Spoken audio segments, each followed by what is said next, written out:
आज प्रथमतः इलेक्ट्रॉनिक मीडियाच्या सर्व पत्रकार मित्रांचं मी महाविकास आघाडीच्या वतीनं स्वागत करतो। अकोला एज्युकेशन सोसायटीच्या संदर्भामध्ये गेल्या महिनाभरापासून ज्या काही चर्चा संपूर्ण अकोले तालुक्यामध्ये होत आहेत त्या पार्श्वभूमीवर महाविकास आघाडीचे आमच्या प्रमुख नेते आदरणीय डॉक्टर अजितजी नवले यांच्या मार्गदर्शनाखाली महाविकास आघाडीतील सर्व घटक पक्ष आणि अकोला एज्युकेशन संस्था ही तालुक्याची संस्था अशी मानणारे अनेक हितचिंतक यांच्याबरोबर या ठिकाणी अकोला रेस्ट हाऊस या ठिकाणी आज ही बैठक संपन्न झाली। 2022च्या आंदोलनाचे तुम्ही सर्वजण साक्षीदार आहात। त्यावेळेस ज्यांनी ह्या आंदोलनामध्ये सहभाग घेतला त्या सगळ्या आंदोलनकर्त्यांचे सुद्धा मी मनापासून स्वागत करतो। 2022ला दिवंगत नेते मधुकररावजी पितळ साहेब यांनी आंदोलनकर्त्यांबरोबर आणि तालुक्यातील प्रमुख नेत्यांबरोबर लेखी आश्वासन देऊन चर्चेच्या माध्यमातून अकोला एज्युकेशन संस्था ही कायम अकोल्यातील सर्वसामान्य जनतेची राहील अशा प्रकारची भूमिका अगदी मनाचा मोठेपणा दाखवून त्या ठिकाणी त्यांनी मान्य केली होती।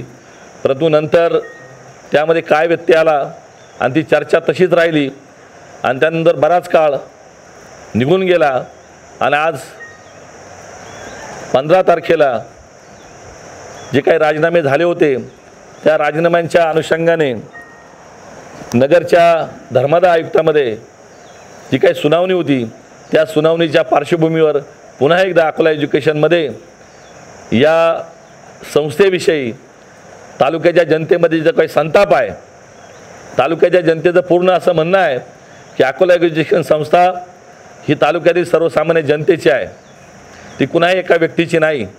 व त्यामध्ये स्वर्गीय यशवंतरावजी भांगरे साहेब असतील, स्वर्गीय दादासाहेब असतील, स्वर्गीय बुवासाहेब नवले असतील, स्वर्गीय लालचंदजी शाह असतील, स्वर्गीय भाऊसाहेबजी हांडे असतील किंवा स्वर्गीय मधुकररावजी पितळ साहेब असतील, या सगळ्या त्या कालखंडातील समकालीन नेत्यांचं मोठं योगदान या संस्थेमध्ये राहिलेलं आहे आणि ही संस्था कायम पारदर्शी यापूर्वीसुद्धा राहिलेली आहेत। परंतु अलीकडच्या काळामध्ये नव्या राजकीय समीकरणांमुळे काही लोक त्यामध्ये स्वतःचा व्हिटो वापरून ती संस्था एक प्रकारे खाजगीकरणाकडे नेण्याच्या प्रयत्नामध्ये आहेत। याचं कारण असं आहे, पूर्वी या संस्थेमध्ये 5 चीफ ट्रस्टी होते। सर्वात अगोदर लालचंदजी शाह गेले, त्यानंतर भाऊसाहेबजी हांडे गेले, मधल्या काळामध्ये दादासाहेब रुपवते गेले, त्यानंतर आदरणीय पितळ साहेब गेले।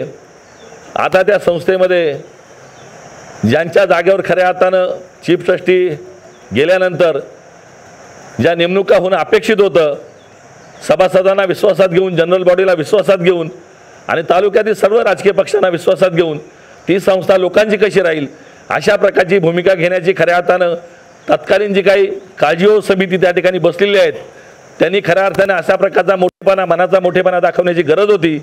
परंतु दुर्दैवानं अशा प्रकारचा मनाचा मोठेपणा ह्या मंडळीने 2022 आज 2025 आलाय या 3 वर्षाच्या कालखंडामध्ये एकदाही दाखवलेला नाही। आणि म्हणून 2 दिवसापूर्वी याच रेस्ट हाऊसला तालुक्याचे आमदार आणि त्यांच्याबरोबरच्या समविचारी लोकांनी, मी सुद्धा त्या बैठकीला उपस्थित होतो परंतु पत्रकार परिषदेला मी उपस्थित नव्हतो, तेव्हासुद्धा हीच भूमिका पुढे आली होती की या संस्थेविषयी आपल्या मनातल्या ज्या भावना आहेत त्या आपण सगळ्यांनी व्यक्त केल्या पाहिजेत आणि संस्था कायम तालुक्यातल्या जनतेची राहिली पाहिजे। याचं कारण असं आहे, ती काही एखादी खाजगी संस्था नाही। आमचंही म्हणणं तेच होतं, त्या बैठकीत मी माझं तेच म्हणणं मांडलं।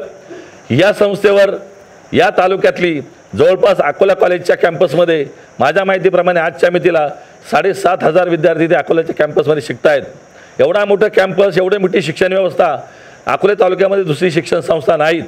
ज्या खाजगी शिक्षण संस्था आहेत त्या व्यक्तिशः त्यांच्या मालकीच्या आहेत, परंतु तालुक्यातील गरिबांच्या मुलांना, कष्टकऱ्यांच्या मुलांना, श्रमिकांच्या मुलांना शिक्षण घेण्यासाठी एवढी एकमेव शिक्षण संस्था ही उरलेली आहे।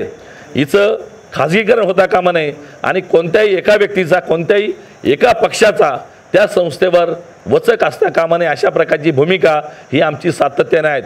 आणि म्हणून आज आमच्या बैठकीमधला मूळ अजेंडा हाच आहे, त्या संस्थेवर आंदोलन करणं, दबाव टाकणं, मोर्चे काढणं अशा मार्गाने न जाता पहिल्या टप्प्यामध्ये आमचं म्हणणं आहे, जे आता एकमेव विश्वस्त ज्या त्यांच्या दृष्टिकोनातून आहेत आणि सध्याची काळजीवाह समिती यांच्याबरोबर आमची सुमोटो चर्चा करण्याची तयारी आहे। सुमोटो म्हणजे आम्ही स्वतःहून त्यांना आपल्या पत्रकार परिषदेच्या माध्यमातून, तसेच महाविकास आघाडीचे समन्वयक कॉम्रेड सदाशिवजी साबळे यांनी महाविकास आघाडीच्या वतीनं परवा त्यांना चर्चेचं एक पत्र या ठिकाणी दिलेलं आहे। कोणत्याही विषयासंदर्भामध्ये सुरुवातीच्या टप्प्यामध्ये चर्चा करणं अपेक्षित आहे। काय वाटते लोकांना, अकोला एज्युकेशन संस्थेविषयी लोकांच्या भावना फार वेगळ्या आहेत। ठराविकच लोकांनी त्या संस्थेचं नेतृत्व करावं, ठराविकच लोकांनी स्वतःची माणसं त्या ठिकाणी नेमावीत आणि वर्षानुवर्ष 30 लोक त्या संस्थेवर काम करत आहेत। आणि म्हणून काही नव्या पिढीमध्ये चांगली शिकलेले लोक आहेत, जे ज्यांना शिक्षणामध्ये रस आहे, शिक्षण व्यवस्थेमध्ये ज्यांना समजतं, युनिव्हर्सिटीशी ज्यांचा संपर्क आहेत, वेगवेगळ्या समित्यांवर त्यांनी कामं केली आहेत, अशा लोकांच्या नेमणुका करून अकोले तालुक्यामधल्या शिक्षण व्यवस्थेचा जो काय फास त्या शिक्षण व्यवस्थेमुळे लोकांचा अडलेला आहे तो मोकळा करण्याची गरज आहे। खऱ्या अर्थाने मी माझा हा मुद्दा पुन्हा एकदा रिपीट करतो। याचं कारण असं आहे की ह्या शिक्षण व्यवस्थेमुळं आपल्यासारख्यांच्या कुटुंबातील अनेक मुलं शिकलीत, ज्यांना बाहेर जाऊन शिक्षण घेणं सोपं नाही। पण दुर्दैवानं अलीकडच्या काळामध्ये बाजारामध्ये ज्या काय कॉर्पोरेट क्षेत्रामधल्या शिक्षण व्यवस्था आलेल्या आहेत, त्यामुळे शिक्षण खूप महाग झालेलं आहे आणि अकोला एज्युकेशन संस्थेमध्ये गरिबांच्या मुलांना मोफत शिक्षण दिलं जातं। हा माझा कालही दावा होता, आजही आणि भविष्यात राहील। आणि म्हणून हा दावा टिकण्यासाठी या संस्थेवर सर्व पक्षीय राजकीय लोकांचं, सर्व समाजातील सर्व घटकांचं, ज्यांनी वेळोवेळी संघर्ष केले आहेत, ज्यांनी या संस्थेमध्ये योगदान दिलेलं आहे, ज्यांना शिक्षण व्यवस्थेमधलं नॉलेज आहे, जे शिक्षणाने स्वतः प्रगल्भ आहेत, अशा लोकांची त्या संस्थेवर वर्णी लागणं अपेक्षित आहेत।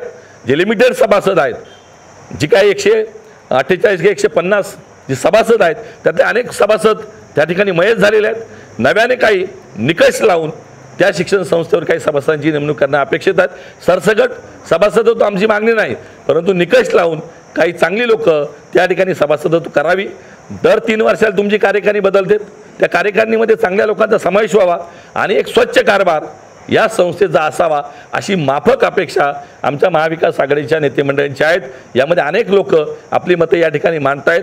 आमची व्यक्तिशः आम्हाला कुणाची ॲलर्जी नाही, पण ती संस्था लोकांची आहे, ती कोणा व्यक्तीची नाही आणि ती लोकांची संस्था लोकांसाठी राहावी, अशा प्रकारची भूमिका आमची राहिली आहे। ज्यांनी या संस्थेवर पूर्वी काम केलं आहे, अमरे पाटलांसारख्या माणसाचं नाव या ठिकाणी घ्यावं लागेल, ज्यांनी स्वतः झोकून देऊन त्या संस्थेला मोठं करण्यामध्ये योगदान केलं आहे। आज ही लोक विसरलीत अमरे पाटलासारख्या माणसाचा त्याग, अमरे पाटलासारख्या माणसाने स्वतःचे पैसे लावून ते कष्ट केले, त्या माणसाला हे लोक विसरले आहेत। आणि म्हणून राजकारणाचा अकोला एज्युकेशन संस्था हा राजकारणाचा अड्डा बनू नये, अशा प्रकारची भूमिका स्वर्गीय दादासाहेब आणि सगळ्या समकालीन नेत्यांची होती। तशाच प्रकारची भूमिका यापुढील काळातही राहावी। याचं कारण असं आहे, राजकारणाला भरपूर पर्याय आहेत, वेगळ्या संस्था आहेत, जिल्हा परिषद आहे, पंचायत समिती आहे, पण ती संस्था आपण इम्पार्शियल ठेवूया, तिथं राजकीय जोडे बाजूला ठेवून केवळ शिक्षणाचं मंदिर, आणि म्हणून ते शिक्षणाचं मंदिर चालवण्यासाठी आपण सगळ्यांनी एकत्र बसून चांगल्या लोकांची ती संस्था राहावी,